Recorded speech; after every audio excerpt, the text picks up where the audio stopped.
नमस्कार, मैं हूं अभय कुमार। आप देख रहे हैं अपना खास कार्यक्रम बिहार समाचार। बिहार समाचार में खबरें बिहार की, बातें बिहार की, देश दुनिया की तमाम खबरें जो आपको जानना जरूरी है। बिहार समाचार में हम खबर लेते हैं सत्ता के गलियारे से, पंचायत के गलियों से और गांव के चौपालों से, जो कहीं न कहीं आपके जीवन को प्रभावित करता है। तो बिहार समाचार में हम पहली खबर ले रहे हैं कि क्या समाधान यात्रा के बाद नीतीश कुमार तेजस्वी यादव को कमान सौंप देंगे। तो क्या मुख्यमंत्री अब तेजस्वी यादव होंगे? राजद हलकों में इस तरह की बात की जा रही है। पूर्व मंत्री शकनी चौधरी ने भी बात ऐसी कही है। मीडिया में बातें तैर रही है, राजद की ओर से भी मांग उठने लगी है कि समाधान यात्रा के बाद मुख्यमंत्री नीतीश कुमार तेजस्वी यादव को कमान सौंप सकते थे।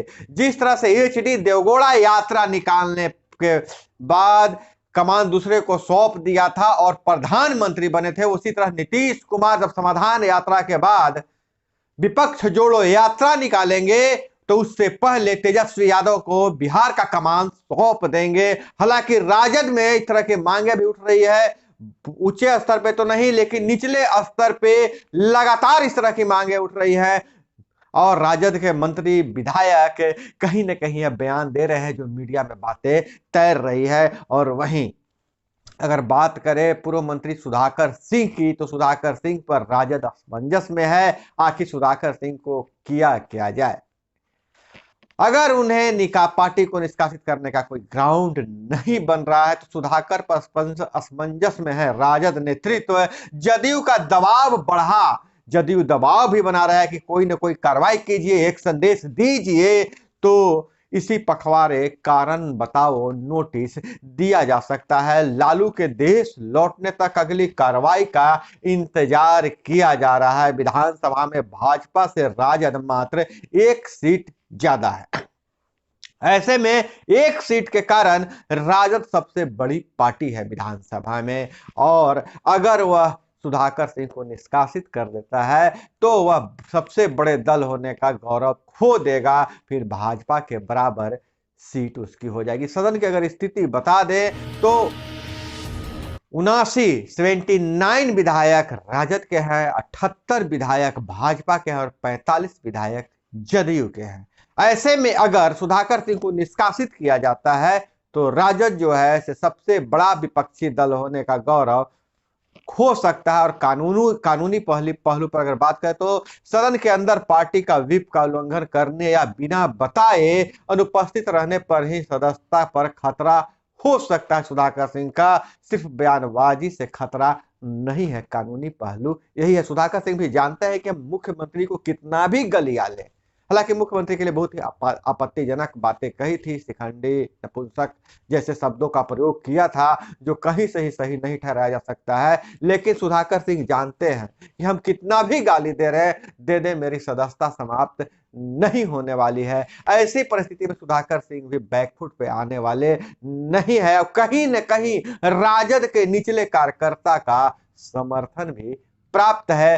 तभी यह नेता ऐसे बयान दे रहे हैं। राजद में यह खलबली मची हुई है, बहुत ही जल्दीबाजी है कि कब तेजस्वी यादव मुख्यमंत्री बने। हालांकि समाधान यात्रा चालू है। अब देखिए इस यात्रा के खत्म होने के बाद जब विपक्ष जोड़ो यात्रा पर, भारत यात्रा पर निकलेंगे नीतीश कुमार तो ऊंट किस करवट बैठती है, नजर हम बनाए हुए हैं। हालांकि राजनीतिक विश्लेषकों का मानना है कि कोई बड़ा होने वाला है बिहार में। और आज से, अभी से राज्य सरकार बिहार के लोगों की जाति पूछेगी। कहा जाता है जाति ने पूछो साधु की, लेकिन राज्य के सारे लोगों की जाति आज से पूछी जाएगी। 1931 के बाद पहली बार होगी ऐसी गणना और अप्रैल से स्किल भी जानेगी। जून में जारी होगी रिपोर्ट।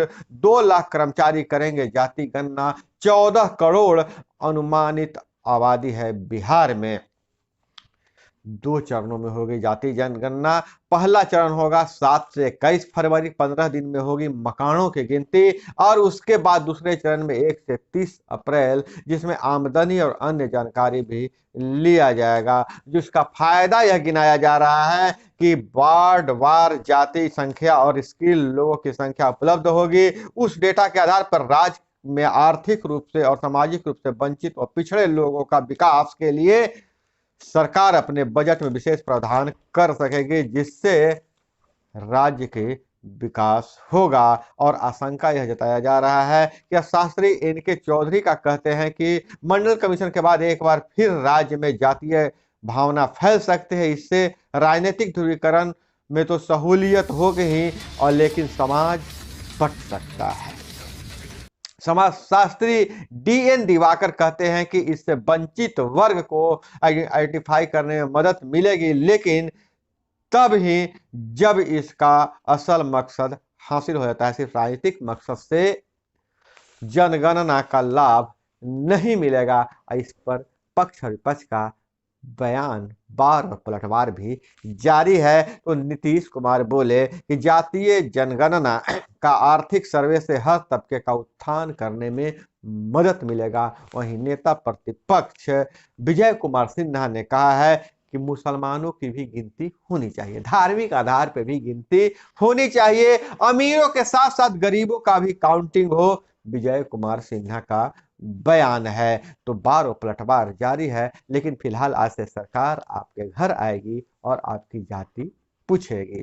और वहीं नीतीश कुमार अपने समाधान यात्रा में सीतामढ़ी और शिवहर पहुंचे हैं, और नीतीश कुमार बोले कि हम घूम घूम कर देख रहे हैं कि राज्य में कैसा चल रहा है विकास कार्य। विकास का राज्य में कैसा चल रहा है मुख्यमंत्री घूम घूम कर देख रहे हैं। तो मुख्यमंत्री जी से मेरा एक और निवेदन है कि आप घूम घूम कर देख रहे हैं, थोड़ा सा वार्डों का भी निरीक्षण कर लीजिएगा। आपकी नल जल योजना सही तरीके से चल रही है कि नहीं चल रही है। गाँव में जो नली गली जोड़ने की योजना थी वह सही तरीके से नहीं चल रही है कि नहीं चल रही है। और जो आपके जो पंचायत प्रतिनिधि हैं, वार्ड सदस्य हैं, सरपंच हैं और पंच है, उनकी क्या समस्या है उसको भी सुनने का आप प्रयास कीजिएगा, क्योंकि आपसे लोग मिलना चाहते हैं। अब जितने भी वार्ड सदस्य, सरपंच और पंच पंचायती राज व्यवस्था के अंतर्गत जनप्रतिनिधि खबर को सुन रहे होंगे, आप मुख्यमंत्री जी को एक आवेदन जरूर दीजिए, ताकि जब तक ऐसा नहीं हो कि उन तक बातें नहीं पहुंची, वो देखने के लिए ही आ रहे हैं, इसलिए अपनी स्थिति जरूर बताइएगा, कमेंट में बताइएगा कि आप कौन कौन से लोग जो है मुख्यमंत्री को आवेदन देंगे। और 4 दिन के अनशन में दूसरे जैन मुनि भी अपना देह त्याग दिया है। जिस संवेद शिखर को पर्यटन का दर्जा झारखंड सरकार दे रही है, जिसे धार्मिक दर्जा देने के लिए जैन समाज के मुनि आमरण अनशन पे हैं, और 4 दिनों के अंदर 2 मुनियों ने अपना प्राण त्याग दिया है। 4 दिन में अनशन में बैठे दूसरे जैन मुनि ने प्राण त्याग दिए हैं।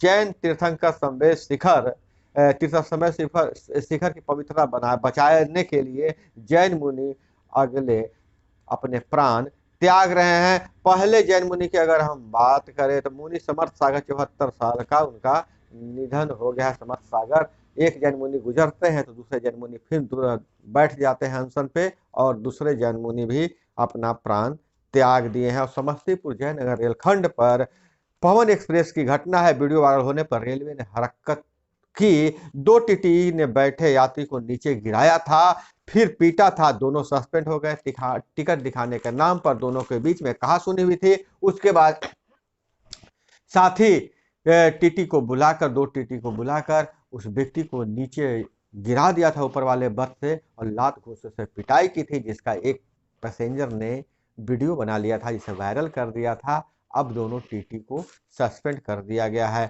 और वहीं कोहरे का प्रभाव कम होने के साथ ही बर्फीली हवा की रफ्तार में तेजी से तापमान में गिरावट आई है। बिहार कोल्ड शीतघर बन गया है, और शीतलहर से ठिठुरन। पटना समेत 10 जिलों में सीवियर कोल्ड डे, 2 दिनों तक ऐसी स्थिति रहेगी। सबसे कम तापमान अररिया में बांका में है, 6.4 डिग्री दर्ज किया गया है। पटना में दिन का पारा सामान्य से 7 डिग्री कम और रात का पारा 1 डिग्री और गिरा है। मुजफ्फरपुर दिन के बाद और रात में ही पारा गिरा। ठंड से बढ़ी मुश्किल, और पहाड़ों पर बर्फबारी और बिहार तक बिहार तक मौसम शुष्क है, इसलिए बढ़ रही है ठंड। वहीं ठंड से मरने वालों की लगातार भी संग आ रही है सूचना, लेकिन उसका कोई सरकारी आंकड़ा प्राप्त नहीं है। औरंगाबाद जिले के हसपुरा प्रखंड से भी एक मौत की सूचना आई है। जी हाँ, सोनहत्तू पंचायत के से एक मौत की सूचना आई है, और इसी तरह से अन्य जगहों से भी ठंड से मौत होने की सूचना मिल रही है। और वहीं जोशी मठ की अगर बात करें, सुरंग बाईपास का काम कागजों पर बंद हो गया है, लेकिन काम जारी है जमीन पर। और जोशी मठ को अब नहीं बचाया जा सकता जैसा अनुमान लगाया जा रहा है, विशेषज्ञों का दावा है। अब वहां बसे लोगों को हटाया जाए और लोगों को बचाने की कायदत शुरू हो रही है। और घाटी को लद्दाख से जोड़ने वाला जोजिला दर्रा -20 डिग्री सेल्सियस पर पहली बार 6 जनवरी को खुला रहा। और जजों की नियुक्ति में देरी से शीर्ष कोर्ट नाराज, केंद्र ने कहा 44वां फैसला इसी हफ्ते। और इधर एसएससी सीएचएसएल एक पद के लिए 719 कैंडिडेट के बीच प्रतिस्पर्धा है। और तो यह नौकरी रोजगार के खबरों की बात करें तो नेट जेआरएफ के लिए उम्र सीमा 31 साल तक की गई है। और वहीं इंजीनियरिंग कॉलेजों के बच्चों को फिल्म देखने की व्यवस्था कराएं, नीतीश कुमार का बयान है। सीतामढ़ी और शिवहर में लिया जायजा, अभियंत्रण कॉलेजों का किया उद्घाटन। और बेरोजगार युवाओं के प्रति माह मिलेगा 1000 रुपया। जी हाँ, ये बेरोजगार युवाओं को लिए 1 लाख रुपये की योजना, 1000 रुपया मासिक योजना चल रही है। बिहार बेरोजगारी भत्ता योजना का उद्देश्य पढ़े लिखे इंटर पास लोगों को बेरोजगारी भत्ता देने का है। और सूबे में 4.5 करोड़ बिहारियों ने शिक्षा रोजगार के लिए किया पलायन। यह बयान है कि बिहार में 4 करोड़ लोग शिक्षा और रोजगार के लिए राज्य से पलायन कर चुके हैं। और वही दरभंगा से खबर आ रही है, ट्रक ने बाइक सवार 2 युवकों को कुचला, मौत। कोहरे के कारण घटी दुर्घटना, विरोध में जाम लगाया गया है। और वहीं अगर हम बात करें देश का स्वदेशी पहला परमाणु रिएक्टर, जी हाँ, बिजली घर न्यूक्लियर रिएक्टर, तो वह जल्द ही इसी साल चालू हो जाएगा, क्योंकि चालू होने की कंडीशन में है। 3 किलो यूरेनियम से रोशन होगा 25 लाख घर। गुजरात के काकापार परमाणु रिएक्टर की यूनिट नंबर 4 इस साल बिजली उत्पादन शुरू कर देगी। पूरी तरह से स्वदेशी तकनीक पर बना 700 मेगावाट का यह दूसरा न्यूक्लियर रिएक्टर कमीशनिंग के फेज में है। आखिर परमाणु से बिजली कैसे बनती है? यह बहुत ही ग्रीन एनर्जी है, और ग्रीन एनर्जी की ओर भारत का यह बढ़ता कदम है। सेना अलर्ट पर जम्मू कश्मीर से खबर आ रही है। ग्राम रक्षा दल समितियों को हथियार दिए गए हैं। और वहीं विदेशी खबरों की बात करें तो बड़े हमले की तैयारी में रूस वक्त ले रहा है। और दिल्ली में मेयर चुनाव हंगामे से टला मेयर का चुनाव। पार्षदों में धक्का मुक्की, हाथापाई, कई घायल। और अमित शाह बोले मोदी ने मणिपुर को आतंक बंद से मुक्ति दिलाई है।